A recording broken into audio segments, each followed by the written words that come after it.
Welcome back, everyone, to another episode of A.IdlePodcast, the podcast where I do weekly book reviews. This week, I am recording the visual counterpart to my first ever episode on Shook One Anxiety Playing Tricks on Me by Charlamagne Tha God. So this is Charlamagne's second book, his first being Black Privilege. Shook One was released in October of 2018, so just about four and a half or so years ago. Now, the current climate of the world, and especially post-pandemic, sets the stage for this conversation on mental health. Just because a lot of people are dealing with anxiety in particular, but also depression, isolation. And so being able to have specifically the perspective of a Black man is a refreshing voice to shed the light on this silent war that so many of us are dealing with. So, in interviews and promotions and stuff for the book, he repeatedly dismisses the idea that the motivation to write this book being mainly the success of his first one, which is always refreshing for the reader to know that they're not just out for a money grab. And this ultimately derived from a journal of notes that he kept from his therapist appointments, which is pretty cool. I don't remember ever keeping notes when I went to therapy, so it's interesting to be able to get that insight into someone's personal appointments that they're having with their therapist or their counselor. Now, the intended audience is people of the culture, and I say that because there is a strong evidence of relatability by way of hip hop, and we're going to get into that a little bit later into the review. And honestly, anyone else who suffers from mental illness and is looking to gain more insight. I do want to say, however, that this is not going to be a book that's going to give you the answers to, or I should say the solution to your specific mental health problems. I don't really think any book can give you those answers just because mental illness varies and it's very intricate, and the solution thus is very complex for each different person. But this is just that's a weird way to say it. This is a good book regarding Charlamagne's struggles with anxiety and how he dealt with it. So it's always good to, observe someone else's experiences, and hopefully that will put any of us on a better path for healing. Okay, so right off the bat, very obvious, the themes here, mainly mental illness, but then when we get into the specificity of it, we're talking anxiety and depression. We're also talking childhood trauma and how it continues into adulthood and parenthood specifically. He also discusses awareness and the accessibility to certain things like therapy or medications and just different help in general. And then I guess kind of that also encompasses the treatment of different mental illnesses. Now, this style of writing is, when I first read this book, I read this one before I read Black Privilege, and it was a great surprise. But after reading Black Privilege, I can see how he curtailed his writing style and kind of zoned in on the different ways that he can communicate his thoughts. So one of those is quotes. There's a quote that opens each chapter, and it strongly reinforces the relatability factor, because these are quotes from different figures that we all know, specifically figures that have influenced him in some way. There's also this lyrical language, which is basically sensory imagery. So it's utilized to depict the setting leading up to and including panic attacks. The reason this is important is because panic attacks are, I think they're in a lot of ways very physical. And so to be able to describe it to someone someone maybe that has never experienced one is a daunting task. So he does use specific language that can almost put you there in that moment. You can feel like your body's reaction to his experiences. It also creates an environment for the audiences to kind of see through Charlamagne's eyes and giving us a better empathy towards him. Now, it's most notably used in the introduction to open the book, so we kind of get the worst of it right then and there. And that, it sounds like crass to say that encourages readers to continue reading, but when you kind of start reading through a panic attack and seeing how bad it can get, then that encourages you to continue reading through the book to see how he actually made it through that moment.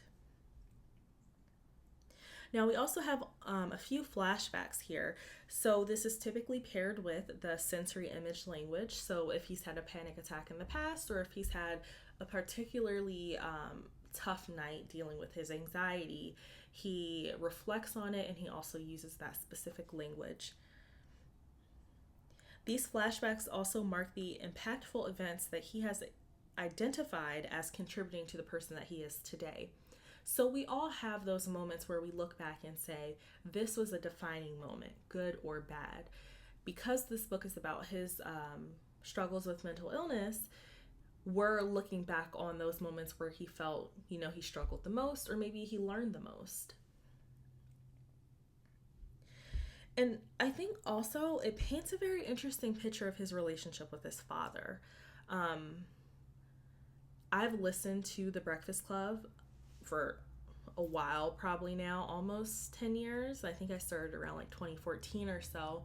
And I've heard Charlamagne speak on his father before, but being able to experience some of the discussions that they've had and also hear about his personal life and how his family functioned as a unit, or maybe didn't function as a unit, was very insightful.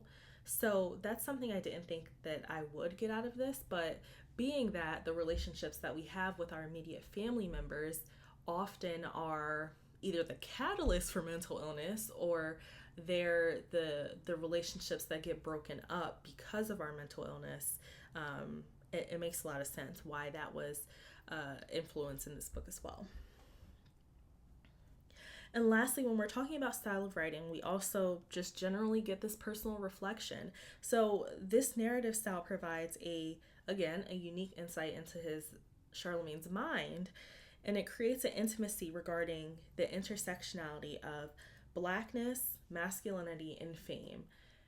The reason that is so important is because when we hear about mental illness, which until very recently, we didn't really hear a lot about it. And so now that's a step in the right direction, but very rarely are we talking about how mental illness affects different races differently, affects different genders. They're experiencing different types of anxiety or different types of depression. But also when we talk about famous figures, I don't think people give, not even just celebrities, but people that are in the spotlight, I don't think we give them enough grace, because regular folk are dealing with mental illnesses. Celebrities and famous people, they are people too. And so they have some different anxieties that we'll never have to deal with. Generally speaking, I don't ever have to fear that paparazzi or something is going to find out where I live.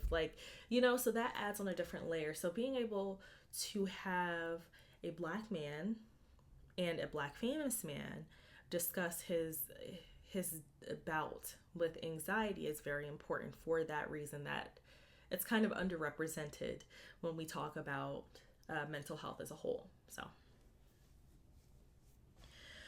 okay, motifs. We have a few. So, the first one is hip hop. And again, a motif is a reoccurring subject or idea. So, throughout the book, hip hop again is used as a tool of relatability. And it is without a doubt the strongest motif, if not the only one, throughout this entire book. So the foreword is solely written by Scarface, who is a hip hop legend. Scarface also has credibility amongst rap fans. Some of the quotes that open up each of the chapters, and also people that are referenced within the chapters as well, include people of the culture such as Kid Cudi, DMC, Chance the Rapper, Michelle Williams, Jay-Z, Logic, and Chris Rock. So just being able to read this book and being someone that is familiar with these figures, it does give us a sense of comfort, because we're dealing with someone who it almost seems like they know how to talk our language. And honestly, it kind of makes sense because Charlamagne is one of the hosts on The Breakfast Club. So, and that's a station that is at this point cemented when it comes to their influence in the culture and their interviews with people like this. So that's to be expected. Now, the topics of these various quotes include how these figures themselves have experienced anxiety and depression, or how they understand exactly what mental illness is, or their comments on accessibility or treatment and coping. So this is just another reassuring aspect where we're acknowledging that these figures that we all look up to have also, experienced some type of something with mental illness and mental health. There's also a few song references. Mind Playing Tricks on Me, obviously. The entire introduction breaks down the paranoia reflected in that lyricism. And I will say that when I was younger, the video for that song scared the crap out of me. And honestly, still to this day, it kind of unsettles me just a little bit. But that video and that song really does, they're talking about anxiety. And it's crazy because that came out so long ago. So it's like, we know that people have been struggling with these issues. And we know that because we're able to see the different, the works of these famous figures and reflect on their lyrics or their art and see how they dealt with it. And then also Nickels and Dimes by Jay-Z. That's another song reference. And there are a few passive references. So he mentions So Anxious by Genuine, Feel It in the Air by Benny Siegel, which is another song that still unsettles me to this day. It's just so melancholy to me. I don't know. Also, I don't know if this song was mentioned in the book, but Song Cry by Jay-Z is another song that, it will make me sad instantly. I don't know why. And it doesn't even necessarily have to be about the lyrics or the experience, it's just the song. And then he also references What About Your Friends by TLC, and then DMX, Rough Riders, that type of stuff. So now, because Charlamagne is not a medical professional, it is important for him to have some type of data or references when it comes to mental illness. And this is important because it's nice to hear his experiences with this issue, but it's also nice for him to be able to tie in medical facts with his experiences. So we get that mainly through Dr. Ish Major, who is a board-certified psychiatrist. And he gives us clinical correlations that provide mental health context. So with each chapter, we get these clinical correlations at the end, or maybe in between or so, discussing and basically analyzing what Charlamagne had spoken through in the chapter. So if he's talking about a panic attack during the chapter, Dr. Ish will break down his reactions to it, why maybe he may have felt that way, and give us a little more insight. And that's very important because we kind of get this very familiar voice in this famous figure, but we also kind of get a therapy session, and we can see how they're breaking that down, his experiences, so we can learn something from that. He also references a few well-versed authors, including Deborah Glassfer, who wrote Generalized Anxiety Disorder, Symptoms and Diagnosis, Erica Blau, Deneau, He Cries Alone, Black Men and PTSD. Kendra Cherry, How the Fight or Flight Response Works, and Matthew Toll, the DSM-5 PTSD Diagnostic Criteria. It's important that he included that, again, because these are people that have studied and researched and published papers, works on the various topics that Charlamagne is discussing.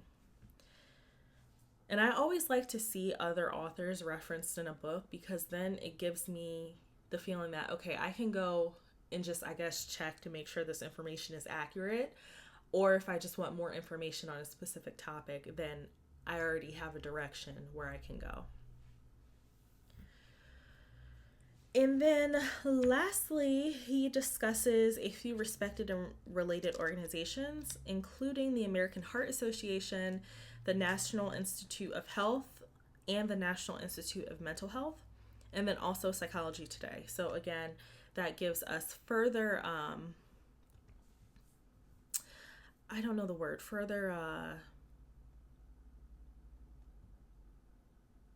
I'm not sure what I was trying to say, but that kind of lets us know again that Charlamagne, even if you think he doesn't know what he's talking about, he's referencing these various different organizations that you can dig for more information in. Okay. So a few interesting topics I wanted to discuss about this book include, first, therapy and religion coexisting together. This is chapter 4. So the opening quote is, "We're taught just go to church and pray about it." So churchgoers may misdiagnose potential mental illness as the devil. So if they're saying to you, you're not sick, that's just the devil, which means you need to go to church more and you need to seek God. It kind of brings us to this either or mentality, which is kind of unfair, because honestly, you can be someone that goes to church regularly, still be struggling with something, and decide, hey, maybe once a month I want to go to therapy. You can do both. Like, they can coexist, or you can do one or the other, whatever works for you. But it's not really beneficial to say that one or the other is good or bad. I think you just have to find your perfect balance of the two of them, or one or the other, whatever may have you. But an interesting point that they make in the book, though, is that therapy is kind of like a non-judgment place, where it's this one person who generally does not know you, and it's their job not to judge you. It's their job to kind of sit back, listen, and help and guide you in the right direction. Whereas church, their strong suit is, besides God, it's prayer, and it's also community. So these are people that you've probably grown up around, probably same neighborhood, same area. So you can find different aspects in each of them, and so they can coexist equally. But I love that they pointed this out, because it's not beneficial to say that one or the other is the right solution. Just got to figure it out for yourself.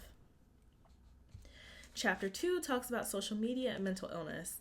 Social media is transforming a generation to constantly compare and contrast, thus creating consistent doses of anxiety. This is almost unavoidable with everyone. I know a lot of people say the younger generations, I think it affects them differently because they are younger, but it still affects adults just alike. Everyone feels like they're behind or they're losing. Social media is not it. So if you find yourself going through a particularly hard time, social media is probably not the place to go, in your free time, because it's not going to help you. It's probably going to delay a lot of the progress that you could be making. Now, there's semi-permanence when it comes to social media. Here's the thing.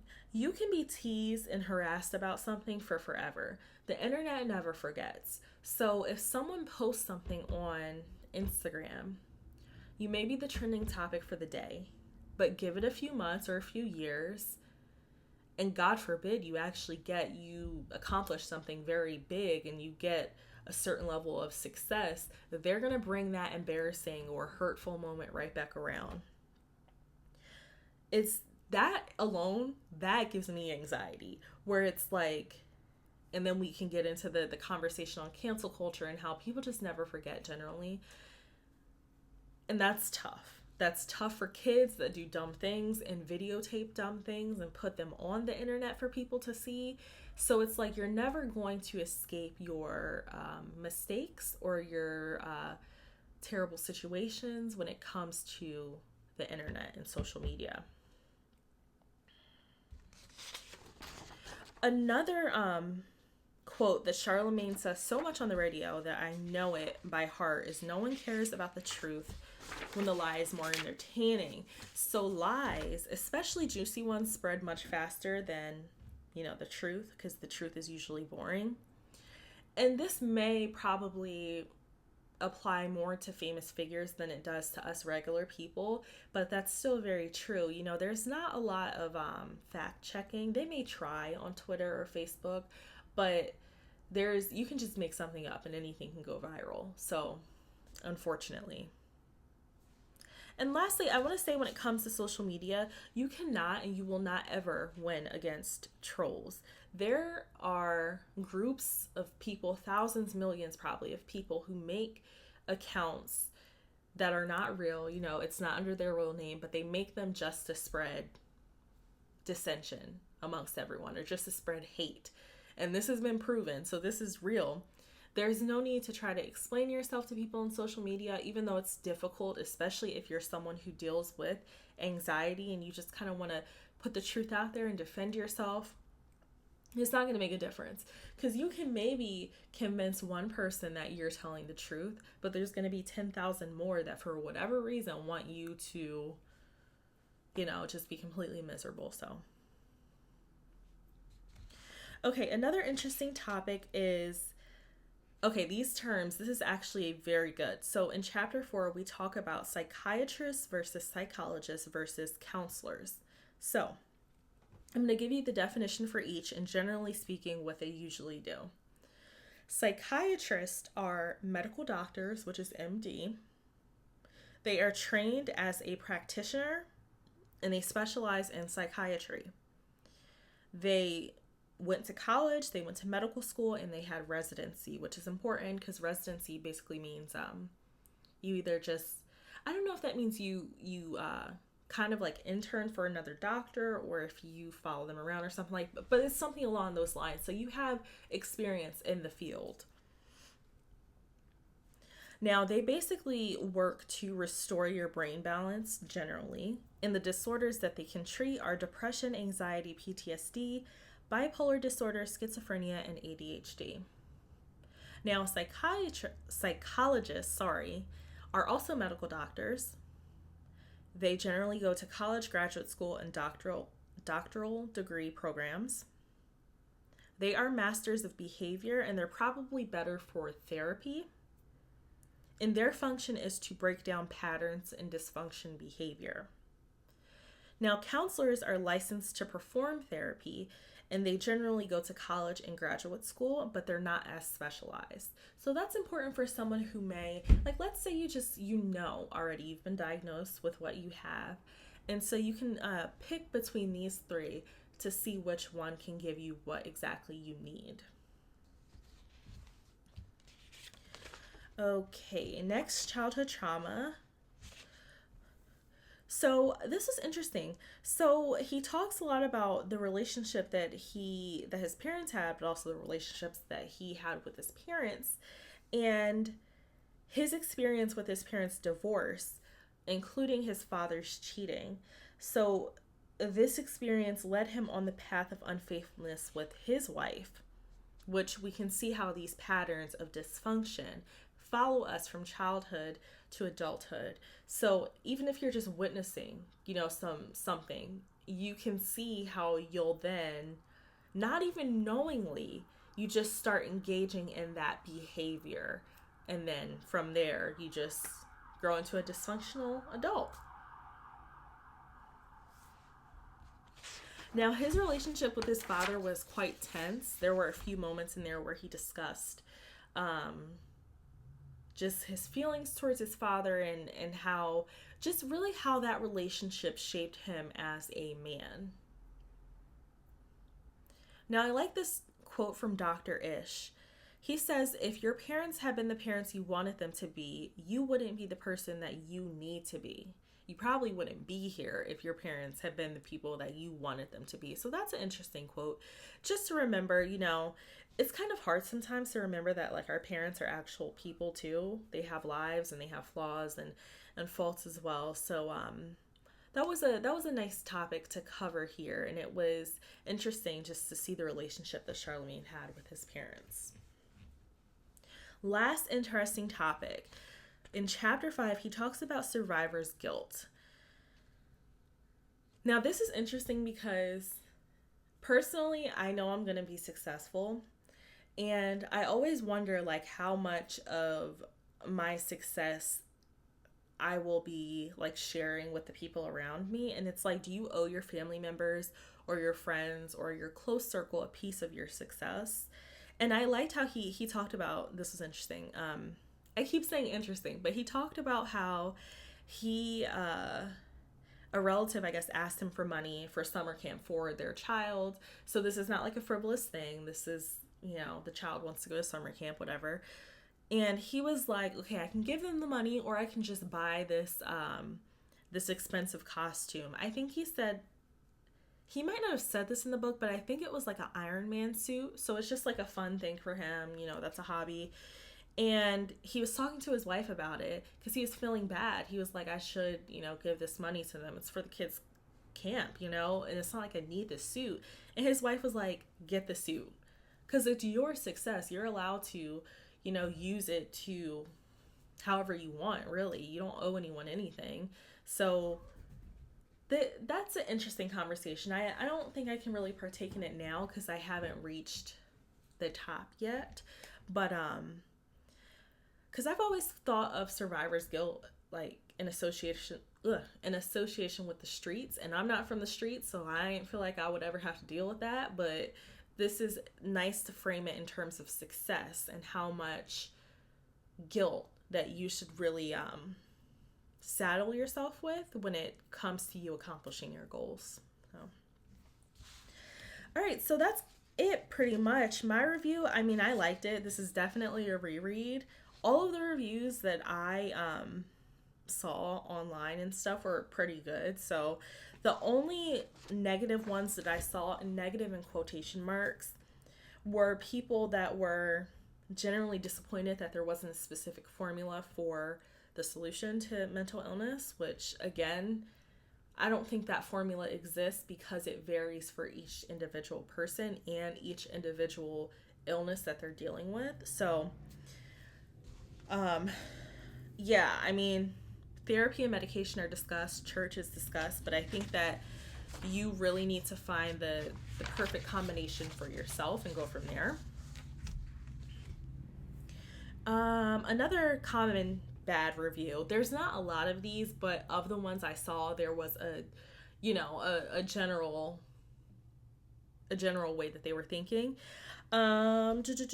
So this one, people who acknowledge that because they aren't of the same background, they can't relate.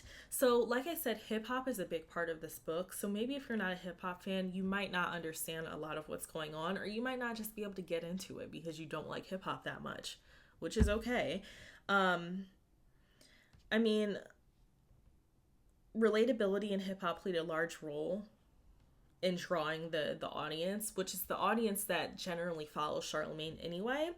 The downside of that is someone who is reading this book strictly for mental health may not be able to understand language that's meant to touch our community. So, there's so many books on mental health. I think I have like 5 of them from various diverse medical professionals, celebrities, whatever may have you. I'm trying to get the DSM-5, but nobody told me it's like $200. So I would love to get that book and read through it though, but yeah, that's really it. Everyone that I've kind of talked to really enjoyed this book. I like it. I won't say I like it better than Black Privilege because they're different. Black Privilege was more about profession and a little bit of Charlamagne's personal life. This one was more about his mental illnesses specifically. So my final thoughts, this is easy to read, especially for someone who may not read often. It's concise. The language, which relies heavily on hip hop, is meant to be understood by the people who aren't familiar with health terms. So there's, again, like I said, because there aren't a lot of examples, well, previously, this book has been out for like 4 years or so, but there weren't really a lot of examples of Black men, Black women, different marginalized groups dealing with mental illnesses. We weren't really into reading up on it, but now we have this book that kind of makes us feel a lot more comfortable about dissecting some of these ideas. And it's not heavy on like the medical terms and whatnot. And if there are medical terms, Dr. Ish will break it down. So anyone can read this book.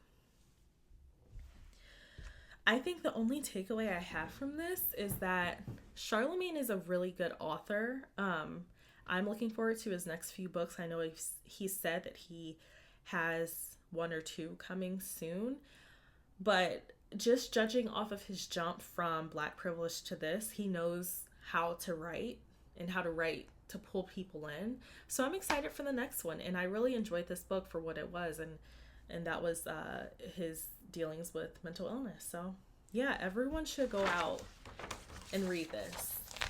I think you should read Black Privilege first, read this one, and then when the next one comes out, I'll review it. So that is all for now. Thank you so much for tuning in. I will see you all next week. Bye.